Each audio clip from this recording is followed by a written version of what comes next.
Mga senyales na kinukulam ka.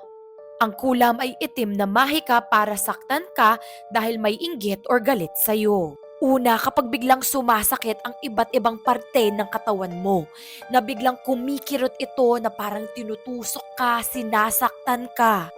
Pangalawa, kung mas nagkakaroon ka ng mga nightmares o pati bangungot na nakakatakot yung mga panaginip mo o hindi ka makagalaw o makahinga sa iyong tulog. Pangatlo, kung bigla ka nagkakaroon ng mga sugat, ng mga scratches, ng mga bukol sa iba't ibang parte ng katawan mo kahit wala namang aksidente na nangyari, na hindi ka naman natapilok pero bakit ka may sugat?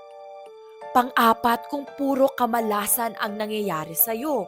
Halimbawa, isang araw, naaksidente ka, nung next day naman, nagkasakit ka, the day after, nawalan ka ng trabaho, kung tuloy